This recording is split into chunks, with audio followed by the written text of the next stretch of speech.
मैं सच बता रहा हूँ आपको, ये वीडियो आपके लिए बहुत वरदान साबित होगी। ऐसी वीडियो, रोड मैप वाली वीडियो बहुत से तमाम बड़े-बड़े चैनल सबने बनाई है, लेकिन मैं ये बात की गारंटी दे रहा हूँ कि इससे ज़्यादा डिटेल, इतनी बेहतरीन वीडियो आपको कहीं नहीं मिलेगी। तो इधर पूरा देख लो आप ये सारी वीडियो। इसमें हम देखने वाले आपके पूरा एंड तक रोड मैप, आपका जब तक पेपर नहीं खत्म होगा तब तक, पूरा आज से लेके तब तक। देखो हार्डली आज ये जो मैं वीडियो रिकॉर्ड कर रहा हूँ, लगभग ये 5 दिसंबर को कर रहा हूँ और ये आपको हार्डली इस मंथ में 20 दिन तो मिलेगा ही मिलेगा। उस हिसाब से हमने आपकी प्रिपरेशन के 3 फेजेस डिसाइड किए हैं। पूरा 3 फेजेस में डिवाइड कर दिया है, 3 फेज को। आइए देखते हैं आपके ये इस स्ट्रेटजी में कैसे आपको काम करना है और कैसे। देखो मैं ये नहीं कह रहा हूँ कि आपके 500 आउट ऑफ 500 मैं दिला दूंगा, जो नहीं पढ़ा है उसको भी बिल्कुल फुल मार्क्स दिला दूंगा, नहीं। लेकिन हाँ, इतनी गारंटी मैं आपको 85 to 90% ईजिली दिला दूंगा इस स्ट्रेटजी के थ्रू। चलिए देखते हैं आपको पहले फेज में क्या करना है। आपका पहला फेज होगा 60 डे एग्जीक्यूशन प्लान। आपका जो आपका 60 डे एग्जीक्यूशन प्लान है, इसमें आपको क्या देखना है, ध्यान से देखिए। पहला आपका फेज होगा phase for month 1। Phase for month 1 में हमको क्या देखना है, मंथ 1 के फेज में आपको देखना है ये जो दिसंबर का 30 दिन, अब यहाँ पे अपने 5-6 दिन तो बीत चुके हैं, फिर भी मैं मान लेता हूँ आपके यहाँ पे मोस्टली 20 डेज तो आराम से बचे, 20 दिन तो एकदम फ्री होंगे इस वीडियो को देखते देखते, ठीक है। आपका कोर गोल क्या होगा इन मंथ का, आपका कोर गोल क्या होगा, ध्यान से देखें। इस मंथ का आपका जो कोर गोल होगा, इसमें आपको कंप्लीट करना है, आपको फुल सिलेबस आपको यहाँ पे कंप्लीट करने की कोशिश करनी है। मैं जानता हूँ सिलेबस कभी भी कंप्लीट नहीं होता, लेकिन हम कोशिश करते हैं कि एटलीस्ट हम सरप्लस तक पहुंच जाए, इतना कर लें कि हमारा काम हो जाए, ठीक है। नेक्स्ट है, अब इसमें प्राइमरी क्या एक्टिविटी होगी इस टाइम पे, हमारे कोर टाइम पे प्राइमरी हमारा क्या काम होगा वो देखते हैं। हमको फुल थ्योरी देखनी है, एनसीईआरटी के सॉल्व एग्जांपल्स को सॉल्व करना है यहाँ पे, और हमें एग्जांपल्स जो यहाँ पे एनसीईआरटी के सॉल्व एग्जांपल्स, ध्यान देना, एनसीईआरटी के सॉल्व एग्जांपल्स। साथ ही साथ आपको यहाँ पे कोई भी नया सोर्स फॉलो नहीं करना है, यहाँ पे, ठीक है। जो है उतना ही करो, बेहतर करो, ठीक है, लिमिटेड रिसोर्स में। सेकेंड मंथ का आपका जो प्लान होगा वो जनवरी का पूरा 30 दिन है, होता तो वैसे 31 डे है, जो भी है, लेकिन हम इसको 30 दिन में कंक्लूड कर रहे हैं, ठीक है, ताकि एक दिन आपका इधर उधर आपका मैनेज हम कराएंगे प्रैक्टिस में, ठीक है। इसमें कोर गोल क्या होगा आपका, इस टाइम पे आपको रिवीजन और प्रैक्टिस करनी होगी जनवरी में, क्योंकि आपका नेक्स्ट मंथ से पेपर स्टार्ट हो जाएगा। इस टाइम पे आपको सॉल्व सैंपल पेपर डेली, हर एक दिन सॉल्व सैंपल पेपर लगाना है, या तो और साथ ही साथ PYQs याद रखना। मैं आगे वीडियो में जैसे बढ़ूंगा ना, इस PYQ के इंपॉर्टेंस बताऊंगा, और आपको यहाँ पे PYQ हमेशा, मतलब हर दिन PYQ सैंपल पेपर, साथ ही साथ फॉर्मूला कंसेप्ट को रेगुलर रिवाइज करना है, रेगुलर, ठीक है। फाइनल आपका जो स्केच होगा वो फेब और मार्च का होगा, जो कि हमारा एग्जाम टाइम होगा, एग्जाम टाइम। इसमें आपको स्ट्रैटेजी बिल्ड करनी है, साथ ही साथ यहाँ पे आपको सेल्फ मेड, आपने जो खुद नोट्स बनाए हैं उस पर रिलीवेंट रहना है, उसी पे रिलाई करना है आपको। और चीट शीट्स, जो आपने फॉर्मूला चार्ट्स बनाया, अभी मैं बताऊंगा ना, आप पूरी वीडियो जरूर देख के जाना, क्योंकि लास्ट में ही मैंने बताया कि कैसे बनाना है, क्या करना है, सब कुछ, ठीक है। एंड आपको अटेम्प्ट में क्या क्या मिस्टेक्स आई, आपने सॉल्व सैंपल पेपर सॉल्व किया तो आपने क्या क्या गलतियां की, उसको यहाँ पे हम देखने वाले हैं, ठीक है। तो चलिए, अब हमको सबसे पहली चीज, सबसे इंपॉर्टेंट, आपको इस 2 महीने के फेज में मोस्ट इंपॉर्टेंट जो चीजें हैं वो ये हैं। आपका 4 घंटे का 4 hours non negotiable self study slot, ये 4 घंटे बिना पढ़े तो छोड़ने ही नहीं है, नॉन निगोशिएबल है, मतलब कि इसमें कोई भी कॉम्प्रोमाइज नहीं करना है आपको। इसमें क्या क्या देखो, साइंस को आपको डेली 1 घंटा साइंस को देना है, ठीक है। और फोकस किस चीज पे करना है, वो भी ध्यान दो। फोकस आपको कंसेप्ट को समझने में और डायग्राम्स और कंसेप्ट को समझने में देना है, ठीक है। मैथमेटिक्स का भी सेम 1 घंटे आपको मैथ्स, यहाँ पे आपको प्रॉब्लम सॉल्व करना है, और साथ ही साथ फॉर्मूला रिवीजन, मोस्ट इंपॉर्टेंट चीज यहाँ पे है, फॉर्मूला को रिवाइज करना मोस्ट इंपॉर्टेंट है। आपको यहाँ पे फॉर्मूला रिवीजन मस्ट है, ठीक है। मैं बताऊंगा आगे। सोशल के लिए भी आपको 1 घंटे निकालने हैं, और यहाँ पे आपको क्या करना है, मैपिंग और आंसर के स्ट्रक्चर याद रखना। मैं एक डेडिकेटेड वीडियो बनाया हूँ कि how to write answers like a topper. देखो मैंने कई टॉपरों से बात किया है, साथ ही साथ मैं खुद मी एज अ टॉपर, मैं अपने आप को एग्जेजरेट नहीं कर रहा हूँ, लेकिन मैं खुद बता रहा हूँ क्योंकि मेरे भी 96 एंड प्लस परसेंटेज हैं, लगभग सारे सब्जेक्ट में फुल मार्क्स थे मेरे भी। तो मैं इस सेंस में बता रहा हूँ कि यहाँ पे आपको आंसर स्ट्रक्चरिंग बहुत जरूरी है। कुछ भी नहीं लिख सकते आप, आपको कुछ भी लिख देने से कुछ भी मार्क्स मिलेगा, लेकिन अच्छा लिखने से अच्छा मार्क्स मिलेगा, ठीक है। परफेक्ट लिखने से परफेक्ट मार्क्स, ठीक है। आपको हिंदी इंग्लिश को 30 मिनट्स में डिवाइड करना है, मतलब कि 30 minutes Hindi, 30 minutes English paper, ठीक है। और ग्रामर प्रैक्टिस करनी है, और यहाँ पे आंसर राइटिंग फॉर्मेट, और यहीं पे लेटर, नोटिस राइटिंग, ये सारी चीजें आपको यहाँ पे इंडल्ज करना है। क्लियर है इतना?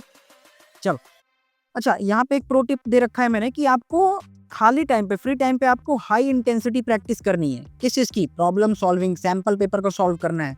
इस टाइम पे आपका एक एक मिनट बहुत इंपॉर्टेंट है। एक एक minute important in the sense कि आपको ये नहीं कि 10-15 मिनट फ्री हुए जाओ गेम खेल लो, पबजी खेल लो, नहीं, आपको हर एक मिनट क्वेश्चंस को देखना है, ठीक है। बट इतना भी स्ट्रेस नहीं देना है, सिंपल रखना है।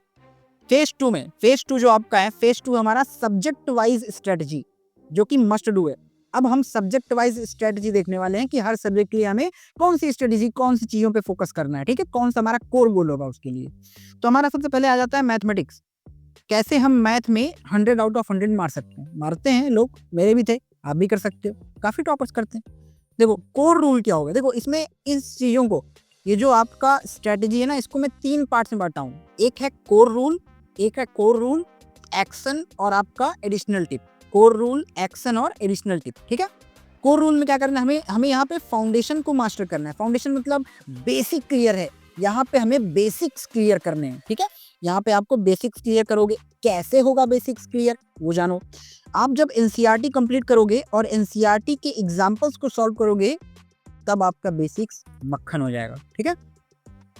यहाँ पे याद रखना, आइडेंटिफाई करना होगा आपको किलर चैप्टर्स। अब यहाँ पे what does it means? Killer chapter मतलब हॉट टॉपिक्स, हॉट चैप्टर्स जिसके प्रोबेबिलिटी बहुत है आने के, जहाँ से क्वेश्चंस बहुत आते हैं, यहाँ पे जहाँ से मार्क्स बहुत वेटेज वाले चैप्टर हैं। जैसे कौन कौन से? ट्रिग्नोमेट्री हो गया, सरफेस एरिया रिक्वायर, इसको 2x प्रैक्टिस करनी है आपको, मतलब इनको 2 गुना, इस पे आपको डबल एफर्ट डालना है, इस पे आपको 2 गुना टाइम डालना है, ताकि डबल एफर्ट के साथ कर सको। एक्यूरेसी यहाँ पे हमें बिल्ड करना है, ठीक है।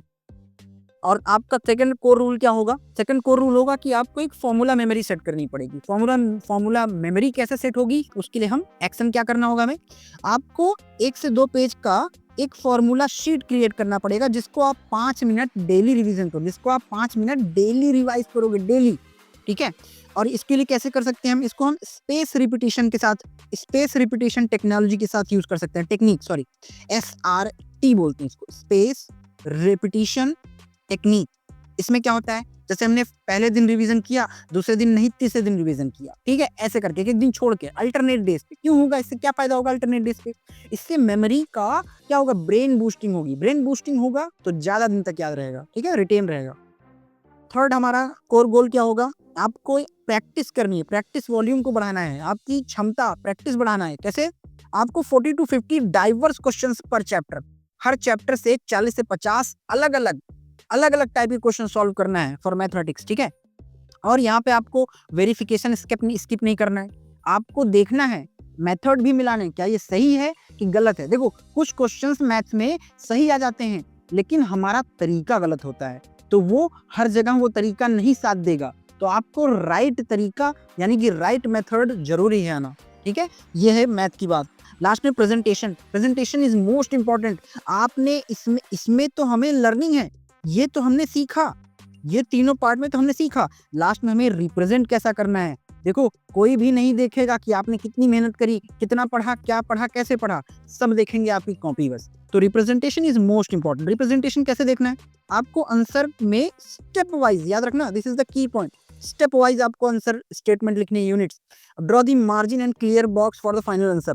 जो आपका लास्ट में आंसर आएगा ना, उसको आप एक बॉक्स में बंद करिए, जो आपका आंसर आएगा उसको आप बॉक्स में बंद करिए, ठीक है। फाइनल आंसर को अंडरलाइन करिए, मार्क करिए, दिस इज मोस्ट इंपॉर्टेंट, ठीक है।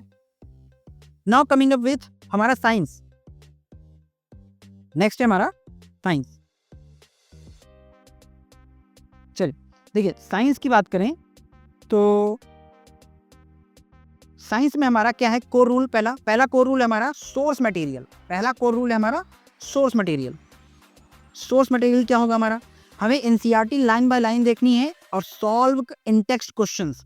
जो what is in text question क्या होते हैं? जो क्वेश्चन चैप्टर्स के बीच में दिए हुए, यानी ब्लू बॉक्स टाइप के क्वेश्चंस। याद रखना, साइंस का तो इसी चैनल पे मैंने बेस्ट पढ़ा रखा है, प्लीज जाके एक बार देखना जरूर, ठीक है। और एडिशनल टिप्स क्या हो सकते हैं इसमें, हाईलाइट कर लीजिएगा डेफिनेशंस को हाईलाइट करिए, ठीक है। और मार्क्स को कैसे डिवाइड हुआ है मार्क्स वाइज, टेक्स्ट बुक आप जान लीजिए, 1 नंबर क्वेश्चन कैसे बनेंगे, 2 नंबर कैसे बनेंगे, 5 मार्क्स से कैसे बनेंगे, वो यहाँ पे आपको आइडेंटिफाई करना है, ठीक है। रिवीजन टूल्स क्या होंगे यहाँ पे रिवीजन टूल्स क्या होंगे, आपको यहाँ पे एक रिएक्शन बैंक, केमिस्ट्री के लिए एक रिएक्शन बैंक बनाना पड़ेगा। याद रखना, केमिस्ट्री के लिए रिएक्शन बैंक मतलब कौन सी रिएक्शंस हैं, रिएक्शंस के टाइप्स क्या हैं, हर रिएक्शन के टाइप का 2-2 एग्जांपल आपको होना चाहिए याद, ठीक है। जैसे कि मैंने बोल दिया डीकंपोजिशन रिएक्शन, तो डीकंपोजिशन का एटलीस्ट आपको दो रिएक्शन आने ही चाहिए, ठीक है। और फॉर्मूला बैंक यहाँ पे फिजिक्स के लिए, फॉर्मूला बैंक आपको रोज देखना पड़ेगा कि करंट का क्या है फॉर्मूला, हीट का क्या है फॉर्मूला, है ना, ये सारी चीजें। और इसके लिए आप फ्लो चार्ट का यूज कर सकते हो, मैप, कंसेप्ट मैप यूज कर सकते हो, समराइज बायोलॉजी साइकिल या फिर फिजिक्स का आप डेरिवेशन भी देख सकते हो यहाँ पे कि कैसे वो चीजें डिराइव हुई हैं, ठीक है। विजुअल्स यूज कर सकते हैं यहाँ पे, practice at least once with diagram, क्योंकि डायग्राम बेस्ड विद क्वेश्चन आएगा ना, तो डायग्राम मस्ट है, डायग्राम के साथ भी आपको करना है। लेबलिंग करना कि never forget to label the diagram accurate and free marks depend on. याद रखना, कभी भी साइंस के पेपर में डायग्राम बनाइए तो उसे बिना लेबल करे मतलब आपका काम ही नहीं होगा, आपको मार्क्स ही नहीं मिलेंगे। अगर आप डायग्राम सोच रहे हो मैं बहुत अच्छा बना दिया, नीट एंड क्लीन, मुझे फुल मार्क्स मिलेगा, नहीं मिलेगा। क्यों? क्योंकि लेबलिंग मैटर करती है ना। साथ ही साथ लास्ट में वही प्रैक्टिस, आपको क्या करना है, सेम चीज, PYQ सैंपल पेपर, बार बार कह रहा हूँ, प्रीवियस ईयर। अच्छा, प्रीवियस ईयर कितना, 4 साल भी प्रीवियस चले जाओ, बहुत है। 4 इयर्स PYQ और सैंपल पेपर, फोकस करना है आपको, हॉट्स, केस बेस्ड क्वेश्चन और लेटेस्ट सैंपल पेपर। CBSE ने अपने साइट में डाल रखा है कि कैसे पेपर्स आएंगे, तो ये आपको देखना बहुत ज्यादा जरूरी है, ठीक है। चलिए, moving with social science, next हमारा सोशल साइंस। सोशल साइंस की बात करें तो कोर रूल क्या है सोशल का, understanding is the core rule of social science. Social science का कोर रूल होगा समझना। सोशल साइंस का कोर रूल क्या है, समझना, अंडरस्टैंडिंग। तो अंडरस्टैंडिंग बहुत जरूरी है सोशल साइंस। क्यों भाई, देखो सिंपल सी बात है, मेरे ना पहले बहुत गंदे मार्क्स आते थे जब मैं 9th में था, बट 10th में मैंने क्या किया ना, मैंने आंसर राइटिंग एबिलिटी बिल्ड की। अब मैं करता क्या था, स्टोरी समझ लेता था और आंसर खुद से बनाता था। और खास तौर पे यहाँ पे आंसर पॉइंटर्स में बहुत काम देते हैं, मैं बताऊंगा आगे। देखो एक्शन कैसे आपको अंडरस्टैंडिंग करनी है, आप या तो सुन लो या तो पढ़ लो, क्या, स्टोरी को, किसकी, खास तौर पे हिस्ट्री की, या और कनेक्ट करो डेली लाइफ को इकोनॉमिक्स से, है ना, इकोनॉमिक्स से डेली लाइफ को कनेक्ट करो कि क्या है ग्लोबलाइजेशन, ये सारी चीजें। और यहाँ पे आप टाइमलाइन क्रिएट कर सकते हो, 1 पेज का टाइमलाइन हिस्ट्री चैप्टर्स के लिए, 5 से 6 उसमें डेली इवेंट्स रखो जो कि इंपॉर्टेंट हो, आने के चांसेस बहुत हो। जैसे नेशनलिज्म इंडिया है, वहां से क्या है टाइमलाइन कि मुस्लिम लीग कब बनी, कौन बनाया, ठीक है, ये सारी चीजें। महात्मा गांधी का पहला मतलब सत्याग्रह, पहला इनका मूवमेंट क्या था, ठीक है, वो सारी चीजें।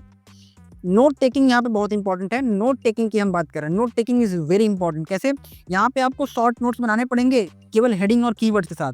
क्यों? क्योंकि यार हिस्ट्री ज्योग्राफी बहुत वास्ट है ना, आपको यहाँ पे शॉर्ट नोट्स बनाने ही पड़ेंगे ताकि आप समझ सको। शॉर्ट नोट्स आप जब बनाओगे यहाँ पे, तब आपको क्या होगा, क्विक रिविजन होगा।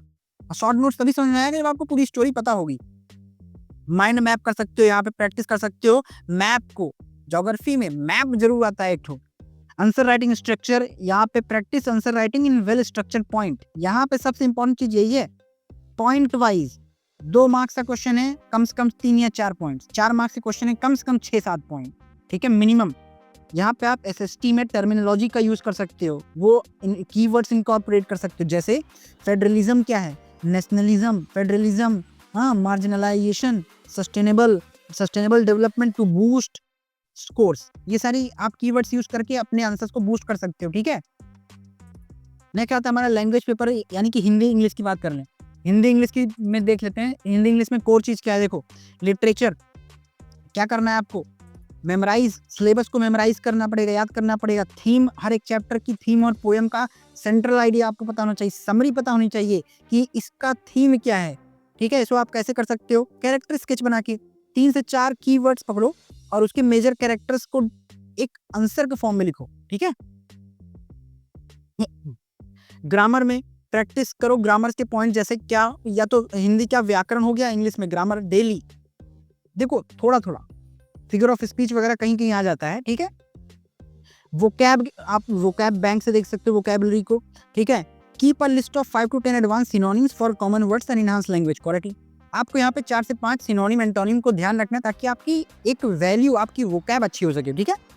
राइटिंग स्किल, यहाँ पे राइटिंग स्किल, यहाँ पे आप master the formula pattern for all writing, जैसे आपका नोटिस राइटिंग हो गया, लेटर राइटिंग हो गया, इन सब चीज पे आपको प्रैक्टिस करनी पड़ेगी। अचानक एक्सपोजर मिलेगा तो दिक्कत होगी, उसके पहले एक बार प्रैक्टिस करके जाओगे तो ज़्यादा बेनिफिट मिलेगा। फॉर्मल लेटर, नॉन और इनफॉर्मल लेटर हो गया। मैं बेस्ट एक रिकमेंड करता हूँ, बेस्ट सर हैं डियर सर। डियर सर से बेस्ट मुझे नहीं लगता कि बोर्ड्स के लिए कोई इंग्लिश पढ़ाता है, तो डियर सर के लेक्चर्स आप जाके देख सकते हो, ठीक है।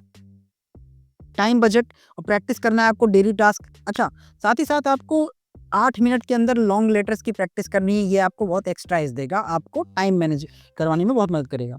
फेज थर्ड में आपको कुछ एडिशनल टिप्स दूंगा। फेज थर्ड में आपको क्या करना है, इंपॉर्टेंट सक्सेस मल्टीप्लायर्स देख लो क्या।